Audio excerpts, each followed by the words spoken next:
Bonjour, je voulais faire un partage relativement libre et très divers.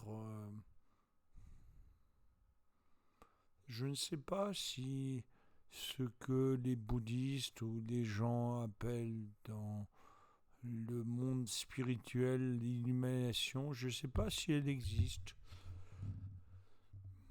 Je ne sais pas si l'illumination existe réellement ou si c'est une sorte de fantasme plutôt intellectuel de dire que quelque chose est l'illumination, si c'est réellement quelque chose qu'on ne peut pas ressentir ni vivre. Si c'est une expérience qui est transcendantale ou qui dépasse l'entendement ou ce que le mental humain peut concevoir.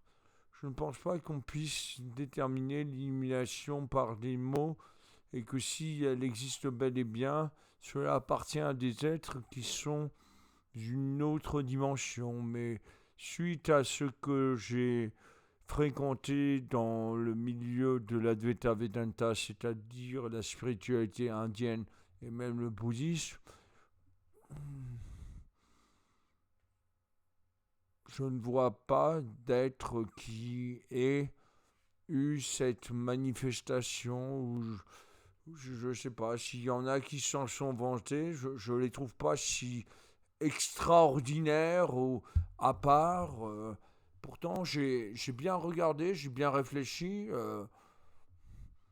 Je me pose la question si ça existe vraiment ou si c'est pas un vrai fantasme. Par contre, vivre le paradis au niveau du mental, c'est-à-dire de l'esprit humain, ça c'est quelque chose de tout à fait possible. Je dirais dans mon cas personnel, et bon, je sais, il y en a, ils vont avoir peur quand je leur dis ah, j'ai une maladie mentale, hein, il est tout débile, hein, il a rien dans le cerveau. Hein. Ah. Oui, bon, ça c'est un peu la vision. Je suis peut-être malade mental, j'ai une maladie relativement terrible sans mes médicaments, mais je suis extrêmement consciente. Je sais ce que je fais, je sais ce que je dis, je sais ce que je raconte et je ne suis pas en tutelle ni curatelle, je gère mes trucs, je fais mes erreurs et je les admets entièrement. J'ai aussi mes petites victoires, on va dire. Donc voilà, juste pour mettre les choses et les points à leur place. Voilà, je voulais dire qu'en fait, pour quelqu'un qui est malade ou malade mental, qui a des addictions très fortes, le, se lancer dans le pouvoir du moment présent, c'est-à-dire essayer d'avoir le moment présent ou de lâcher prise, est quelque chose qui peut bien sûr vous mener à la guérison, mais si vous voulez réaliser cela, il vous faut pratiquement être déjà guéri. Donc je dirais, si vous voulez euh, vous libérer d'une maladie, il faut être déjà guéri si vous utilisez cette technique. Ce qui limite beaucoup. Alors, j'ai mis très longtemps à découvrir cela et j'ai perdu énormément d'années parce que j'étais dans cette croyance. Je croyais en Eckhart Tolle, à son pouvoir du moment présent, etc., etc., au bénéfice d'être dans le moment présent. Et j'avais vu des personnes qui n'étaient pas malades, qui y étaient.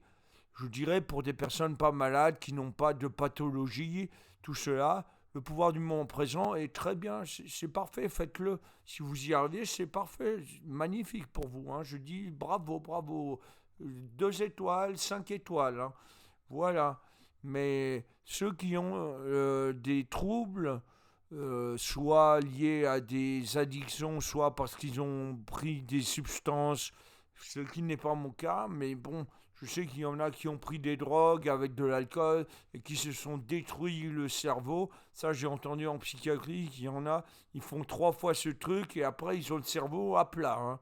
Et ils mettent 20 ans à s'en remettre. Hein. Donc voilà. ceux qui ont des troubles, la meilleure des choses est de se vaincre soi-même, c'est-à-dire lutter contre son propre mental. Essayer de se vaincre soi-même en faisant des sortes de micro-lâcher-prise forcés. Certains diront que ça ne mènera à rien, mais en tout cas, j'en suis la preuve vivante que ça fonctionne. C'est l'ancienne méthode et je dirais actuellement, il y a beaucoup de gens qui sont pour la paix en Europe, mais ils ne voient pas l'aspect du kung-fu, des arts martiaux et de tout l'aspect combattant qui est en Asie, qui est très très très peu développé, ou à mon sens peu développé en Europe par rapport à ce qu'il est en Asie. L'aspect combatif est tout aussi pertinent que d'être dans la paix. Si vous vainquez votre propre mental, vous avez la paix, tout comme si vous aviez lâché le mental avec le moment présent. C'est une autre opportunité, c'est une autre occasion, c'est une autre approche qui est tout à fait pertinente par rapport à une personne. Quelqu'un qui se sent combattant devra lutter contre elle-même. Son pire ennemi, c'est plus lui-même qu'un autre ennemi. Et quel que soit son niveau, la difficulté sera extrême. Réussir à se vaincre soi-même, c'est un exploit. Hein, il faut. Parfois, certains mettent une semaine, parfois, certains mettent des années, et certains n'y arrivent jamais. Hein, il faut relativiser, pas faire comme John Lennon qui disait une certaine vision des choses et on restait comme ça, et il s'est fait assassiner parce qu'il y a une personne qui a suivi exactement sa méthode et il avait trouvé que c'était une erreur. Donc, il faut avoir un certain recul, une certaine responsabilité. Ne pas prendre ce qu'on leur dit pour des vérités absolues. Chaque vérité doit être vérifiée par chaque personne pour elle-même. Moi, je suis sans maître. J'ai appris et j'ai vérifié par moi-même tout ce que certains maîtres disaient dans leurs trucs. Et j'ai fait mes recherches par moi-même pour voir ce qu'il y avait à trouver. J'ai découvert justement cette histoire de se vaincre soi-même parce que j'ai trouvé que l'approche actuelle et la plus développée n'était absolument pas adaptée aux handicapés mentaux ou aux handicapés physiques. Voilà, je voulais vous partager cela. Je ne sais pas encore comment je vais intituler cette vidéo, mais tout ce que je peux vous dire, c'est que j'ai réussi à me vaincre à un certain degré et je suis très satisfait, satisfaite du degré que j'ai atteint. Je suis très conscient, consciente de ce que je vis et je suis très heureux, heureuse. Voilà. Et je souhaite à tout le monde d'atteindre le niveau de satiété autant psychique que physique que j'ai atteint à ce niveau. Je me dis que les Bouddhas, il y en a très peu. Et beaucoup, j'avais entendu dire qu'il y avait un Bouddha tous les je ne sais pas combien d'années, mais je me dis que atteindre le niveau d'un Bouddha, c'est quelque chose de stratosphérique, c'est-à-dire être libéré de toute souffrance. C'est-à-dire si vous vous mettez de l'eau bouillante sur la main, vous n'êtes pas ébouillanté. On peut être libéré d'un certain degré de souffrance. Quand vous mettez de l'eau sur la main, vous pouvez résister un certain temps. C'est un peu les expériences qui se sont passées quand les scientifiques de Hitler ont déterminé un certain nombre de températures qu'un humain pouvait supporter un certain temps. C'est exactement ce type de truc. Le Bouddha était carrément invincible et ils l'ont dit à tout, à son époque, il y a 2500 ans avant Jésus-Christ. Alors, je ne sais pas si on est dans une forme de progression ou de régression dans notre époque actuelle, mais je ne sais pas. Je ne sais pas si c'est plus dur d'être un Bouddha à notre époque.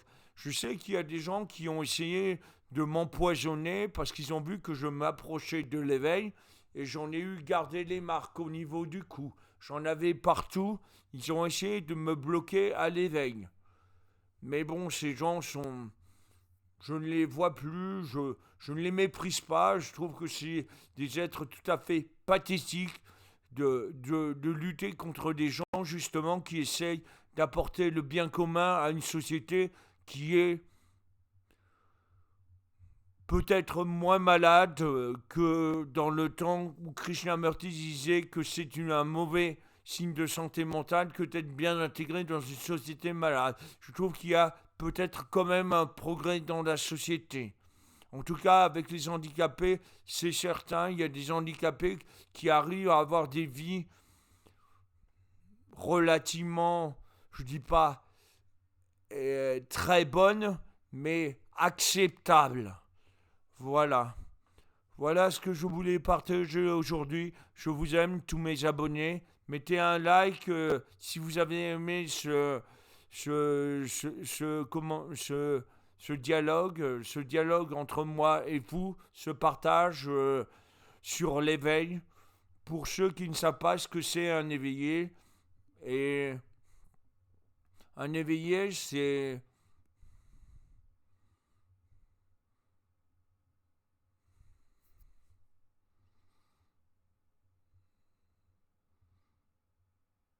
peut-être quelqu'un qui vous fait chier, mais qui vous fait chier pour votre bien. Voilà ce que je dirais ce qu'est un éveillé. Merci. Alain Bittler, Rosy Coeur.